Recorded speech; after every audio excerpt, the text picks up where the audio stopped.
Во вестите на Канал Вис разговараме со председателот на регионалниот сојуз на земјоделски синдикати, господинот Ристо Велков, а темата на нашиот разговор е актуелните проблеми во земјоделството кои што потекнуваат од неисплатата на субвенциите, но и варијабилноста на откупната цена на зелката на самиот старт на откупот на ова пролетно производство.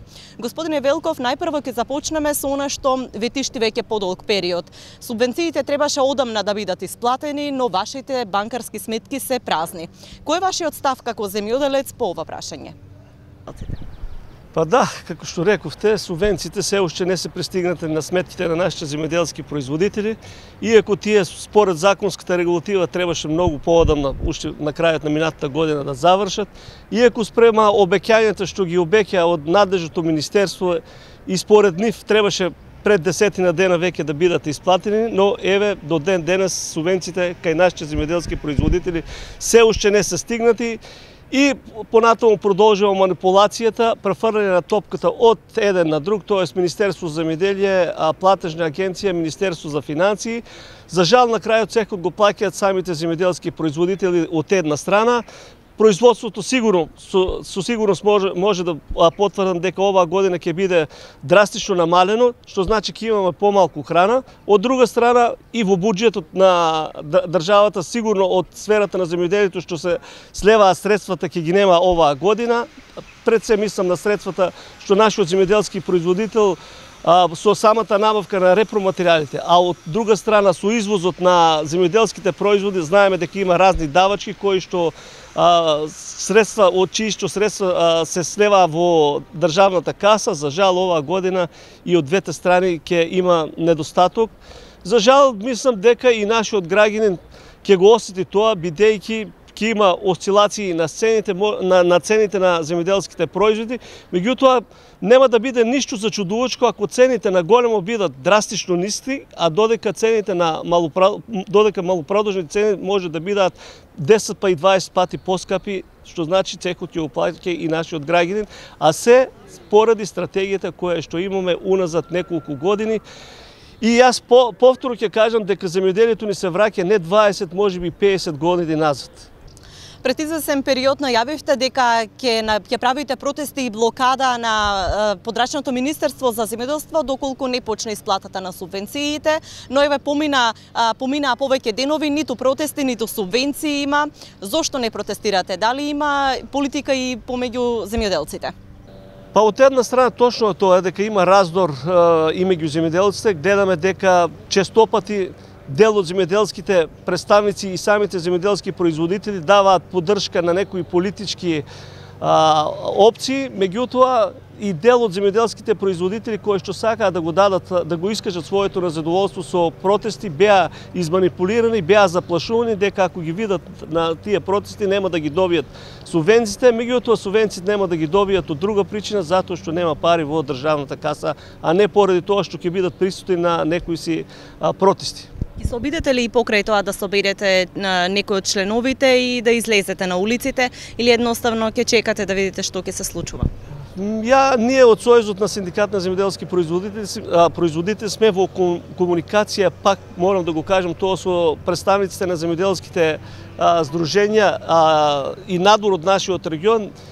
Сакаме ако дојде до протестирање да направиме еден голем протест земјоделски што се вели, меѓутоа за тоа ќе треба малку време.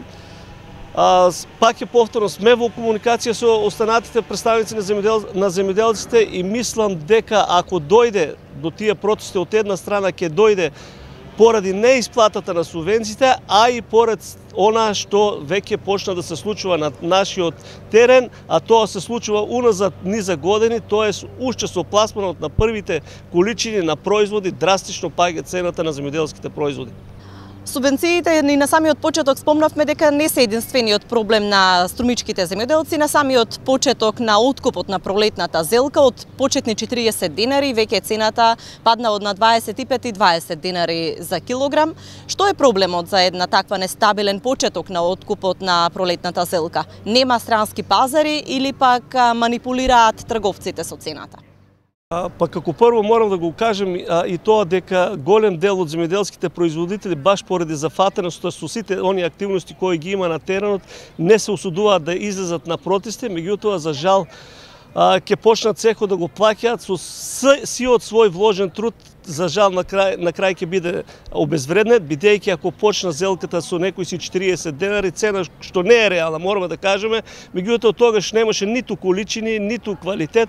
Еве сега ќе се отпушне веќе со квалитетот и сведоци сме дека за 4-5 дена од 40 зелката се откупува по 20 денари и за жал на голем број од пунктовите цената не е дефинирана. Земјоделскиот производител ги бере своите количини на тој производ, но не знае по која цена ќе го пласира, што значи пак е повторам продолжуваат манипулациите, а пак ќе се вратам на онаа што реков поради субвенциите, мислам дека уште поголем број од површините, а ние навикнати да произведуваме и втор циклус, тоест втор турнус на производство, мислам дека уште повеќе површини ќе бидат незасадени со земјоделски култури. Велите дека секоја година се намалуваат засејаните површини. Колкав процент од земјоделското обработливо земјиште не се обработува во последниве години? Па според сите податци знаеме дека Македонија располага негде со 500.000 хектари обработливо земјиште, од кои 200.000 отпаѓаат на угари. Сега од тие 250.000, ако се зема дека дел од површините се насадени со повеќе годишни култури, пред се тука се мисли на овошни насади и на лозови насади, додека за едногодишните култури остануваат некаде 100-150.000 хектари. Меѓутоа мораме да кажеме дека според сето онаа што се случува, поради нередовната исплата на субвенции, несигурен пласман на земјоделските производи, уште помали ќе бидат површините засадени со култури и тоа ќе бидат претежно засадени со оние култури. Еве, барем според Струмичкиот регион, најголемиот дел од површините се засадени со зелка, бидејќи тука имаме една помала цена на чинење на самото производство. Ако дојде до засадување на втори култури, тоа ќе биде повторно индустријската пиперка, ова култура која што има, мораме да признаеме во споредба спрема краставицата и доматот, има пониска цена на чинење на производ и за жал цехот ќе го платиме при самото пласирање на тие производи, бидејќи со зголемувањето на површините ќе имаме изголемени количини, што значи дека цената пак ќе ја диктира некој си трет. Ви благодарам за разговорот.